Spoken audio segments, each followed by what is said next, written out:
নমস্কার, আমি রাজীব মণ্ডল, Ranaghat Anulia max fitness জিমের পক্ষ থেকে আজকে প্রথমবার আপনাদের সকলের সামনে কয়েকটি কথা গুরুত্বপূর্ণ যেগুলো আমরা জিম সংক্রান্ত বিষয় নিয়ে আজকে একটু আলোচনা করব।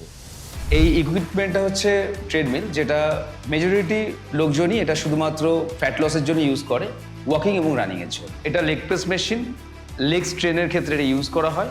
এটা লেগ এক্সটেনশন এবং লেগ কার্ল মেশিন, এটাও আমরা লেগসের ক্ষেত্রে ইউজ করি। এটা অ্যাবস মেশিন, এটা অ্যাবসের ওয়ার্কআউটের জন্য ব্যবহার হয়। এটা পেগডেক ফ্লাই মেশিন, এটা আমাদের ব্যাক ওয়ার্কআউটের জন্য এই মেশিনটা কাজে লাগে। এটা কেবিল ক্রসওভার মেশিন, যেটা আমাদের জিমের এক কথায় প্রত্যেকটা ব্যায়াম এই মেশিনের দ্বারা করা যায়। এটা পিচার কার্ল মেশিন, এই মেশিনটা আমরা বাইসেপস ওয়ার্কআউটের ক্ষেত্রে ইউজ করি। এটা আমাদের চেস্ট প্রেস মেশিন, এবং এই মেশিনে চেস্টের ইনক্লাইন, ডিনক্লাইন, চেস্টের ওভারঅল ব্যায়ামগুলো করা যায়। এই মেশিনটা সম্পূর্ণ অতুলনীয়। এটা হচ্ছে স্মিথ মেশিন। এই মেশিনে শোল্ডার ওয়ার্কআউট, লেগসের ওয়ার্কআউট এবং চেস্টের ওয়ার্কআউট তিনটেই করা যায়। এটা আমাদের টিবার রোয়িং মেশিন, যেটাতে আমরা ব্যাকসের ওয়ার্কআউটগুলো করতে পারি।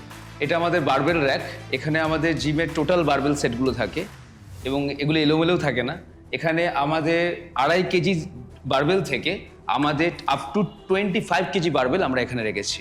এটা আমাদের ডাম্বেল র্যাক, এখানে আমাদের 2.5 কেজি থেকে 25 কেজিস অবধি আমাদের ডাম্বেল রাখা থাকে। আমাদের কাছে টোটাল অলিম্পিক্স বার আছে, যেগুলো স্কোয়াট এবং ডেডলিফটের জন্য আমরা ইউজ করি। আর দেরি না করে আজই চলে আসুন ম্যাক্স ফিটনেস জিমে, বার করে আনতে আপনার বডির ম্যাক্সিমাম ফিটনেস।